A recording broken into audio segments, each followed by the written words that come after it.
तो दोस्तों कुछ याद आया।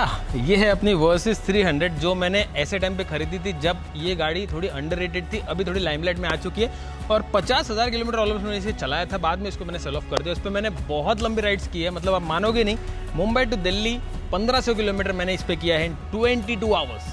और हम राइडर्स भाई छाती ठोक के बोलते हैं कि एक दिन में मैंने ऐसा किया, एक दिन में इतना राइड किया, लेकिन the point here is that is it really safe to do all this. मतलब सोशल मीडिया पे हमेशा से ट्रेंड चलेगी 500 kilometre 5 hours, 1000 kilometre in 12 hours और 1500 किलोमीटर इन 15 आवर्स। और तो और भाई इसके सर्टिफिकेशंस भी होते हैं। और भाई झूठ क्यों बोलूं, मैंने खुद इस टाइप की राइड्स बहुत बार किए, लेकिन every time I did this I never decided it. वो हो गया क्योंकि मैं डेस्टिनेशन में जल्दी पहुंच गया और and then I moved ahead, और एल्स मेरे पास कोई ऑप्शन नहीं था। लेकिन मैंने जितने भी वीडियोस बनाए उस पर मैंने बोला कि डोंट अटेम्प्ट दिस।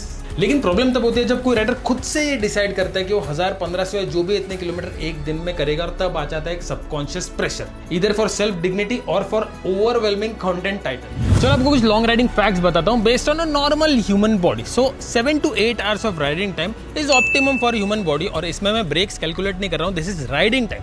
लेकिन कैसा है कि इट्स नॉट पॉसिबल प्रैक्टिकली, सो हम उसको 2-3 घंटा और एक्सटेंड कर सकते हैं। कैसे एक्सटेंड करेंगे? अच्छा खा के, अच्छी नींद लेके, हाइड्रेटेड रह के, थोड़ा रेस्ट लेके, प्रॉपर ब्रेक्स लेके वी कैन डू इट। लेकिन anything beyond that is pushing your body to limits.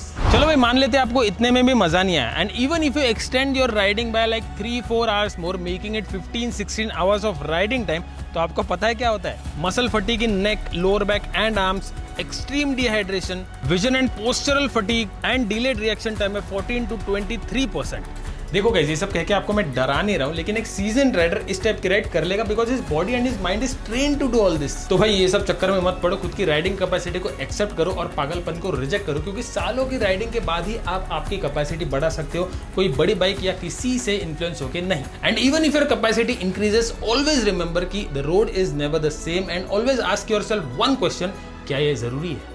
और अगर आप जानना चाहते हो कि एक लॉन्ग राइड अच्छे से हेल्दी वे में कैसे कंप्लीट किया जाए विदाउट एनी पागलपन, तो let me know in comment section, उसके अलग से रील बनेंगे। And do hit the like button if you like this content and do share it with your rider friends.